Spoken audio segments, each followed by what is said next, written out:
Hello people of the world, this is EKZ129 coming at you with an episode of Retro Game of the Day. So out of all of the retro games that could have been in this episode, I got Metroid for the Nintendo Entertainment System. Metroid is one of the most iconic games ever. It's Metroid. Who doesn't know Samus? If you don't know Samus, you shouldn't be watching this! It's up there with Mario, Zelda, you know. It's Metroid. It's aliens in space. So, yeah, Metroid. Let's go ahead and get started. This is Metroid for the Nintendo Entertainment System, published in 1986 by, as you can see, Nintendo. Let's go ahead and get started. And let us begin. So here we are playing as Samus Aran, or Aran, or Air Conditioner. I don't know how you pronounce her last name. Anyway, so let's go ahead and get to the atomic thingy. Run over here, jump, and get the morph ball. I don't think it actually tells you in this game. Quick warning, I might be making a lot of comparisons to Metroid Zero Mission, because that is the game, the remake of this, that I've actually played through the most compared to any other Metroid game. So since Zero Mission is a remake, I will be comparing it to this. Obviously the graphics are better, it being on the GBA and 32-bit, while this is 8-bit on the original Nintendo.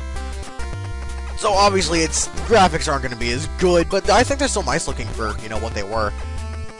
I've always liked the look of 8-bit games, because, I don't know, it's a simplistic look I always thought was kind of nice. It's actually something I've always wondered. Nintendo's 8-bit, Super Nintendo 16-bit, what is the Atari? 2-bit? Is that even a thing? Like, I really, honestly, would it be 4? Because, like, it doubled each time. So, 4, then 8, then 16. There's gonna be Funny you might mention such a thing, Ikazu. Hey everyone, it's friendly neighborhood OroCrimson here, and sorry to take over your show, but there is a little something I wanted to note here. I have discovered something which, to some people it's common knowledge, and to others they don't quite understand, and I didn't quite understand this until recently. But bits, you know how there is 8-bit graphics and there is 8-bit music, it doesn't really have anything to do with specifically the graphics and the music. Yes, the Nintendo has 8 bits, the Super Nintendo has 16, and PlayStation has 32. However, the Atari, to answer your question, also has 8 bits. The bits solely relies on processing power, and the reason why it was considered 8-bit graphics and 16-bit graphics is because generally that was around the best that you could do with such a processor. Notice how music didn't really seem to improve as much noticeably since the 32-bit era. You can put PlayStation 1 music next to Nintendo 64's music, and 32-bit music and 64-bit music, although 64 has double the bits, doesn't really sound any different.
much like how putting 32-bit Windows next to 64-bit Windows, there is not much of a difference that can be noticed between the two.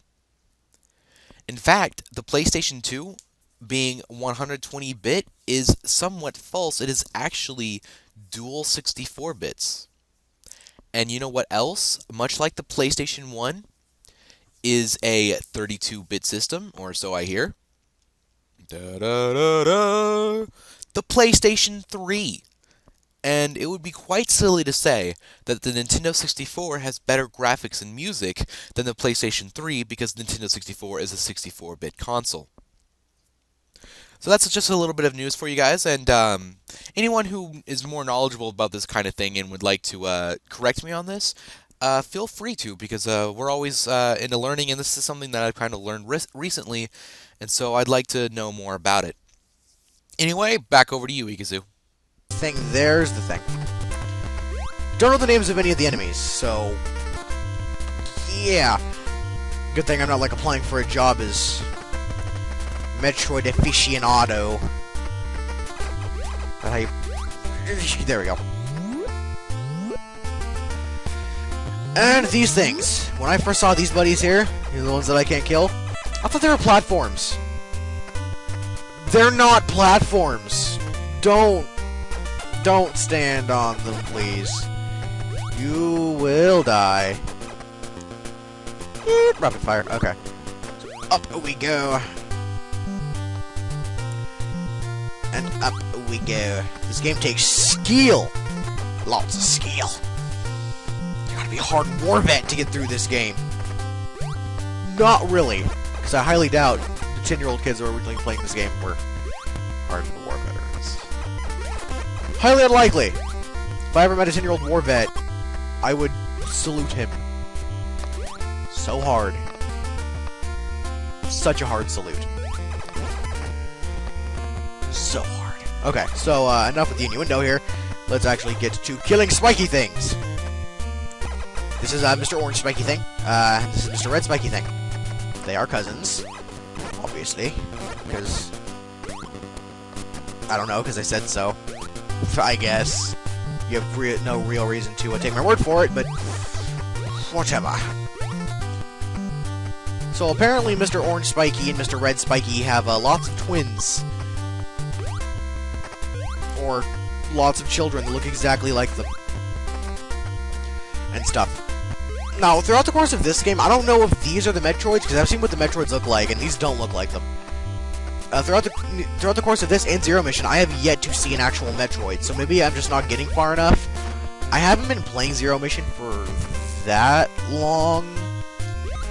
In a couple of weeks, and I've only been playing it for like a few minutes every day, so I don't know. I beat the giant Godzilla-looking boss, so if anybody wants to tell me what that's about, you know, if that even, I don't know. Do you fight a giant Godzilla-looking thing in this game?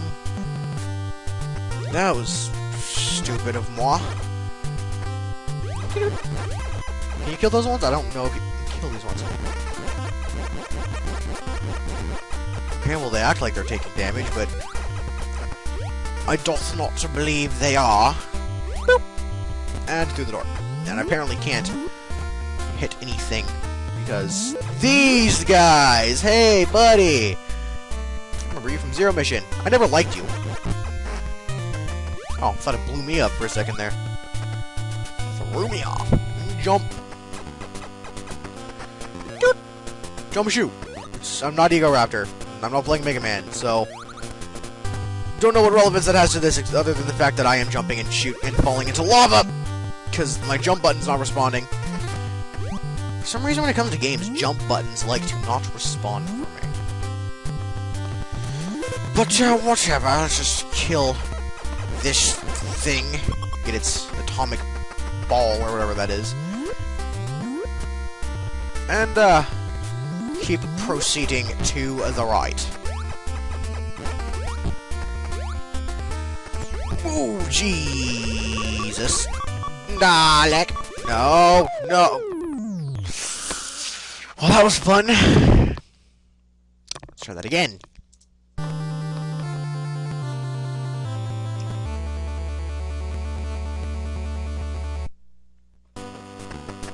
Back this way we go.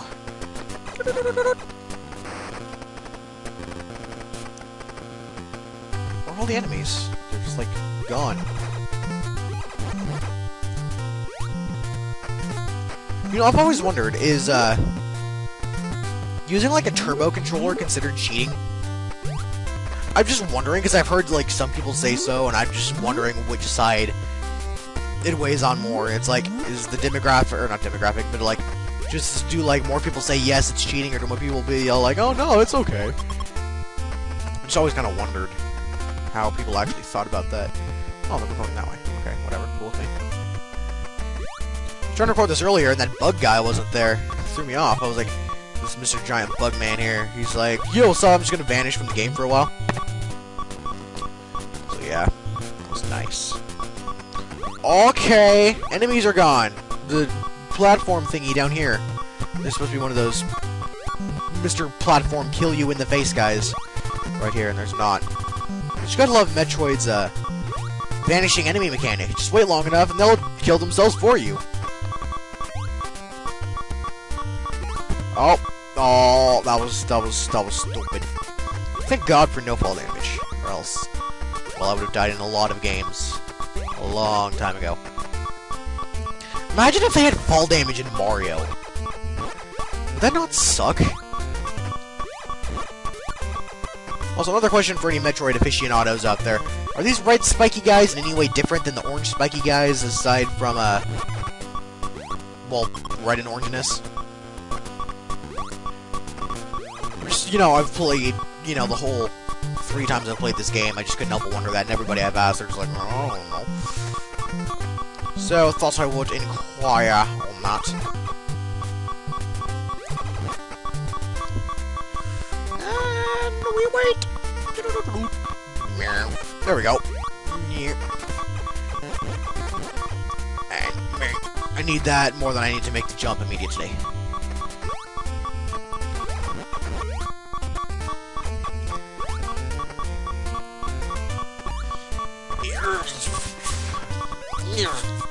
Don't fail me now, Gravity. Of all the times you failed me in my life, don't do it now. Come on, buddy. Come on. Yeah. Beep. Also, always really liked 8-bit music. Something about the 8 bits that I enjoy.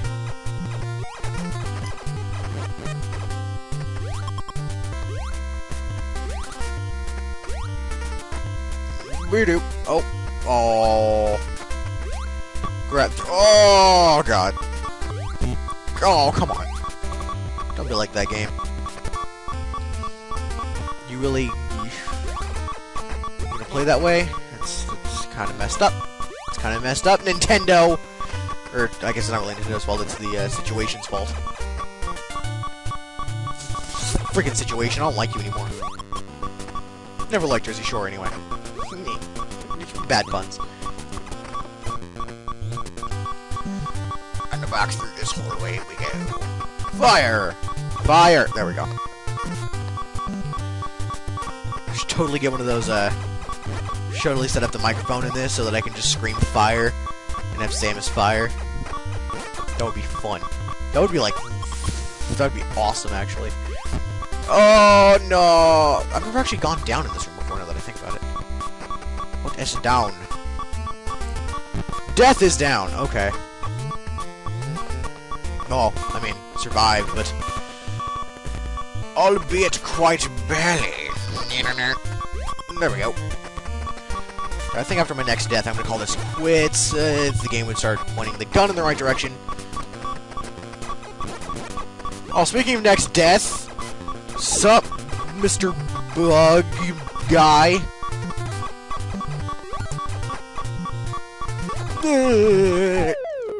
Okay, well, I guess that's it. This is Ikazu129 with the Crimson Den, and I will talk to you guys later. Adios.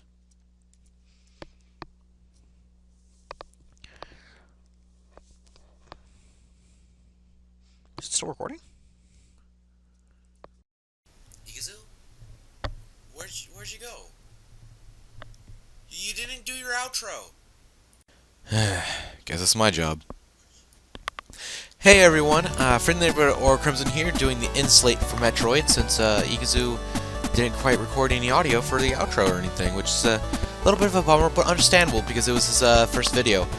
This in-slate thing, like, to warn other staff members, we need when you finish playing the game, you need to record some audio of your thoughts on the game.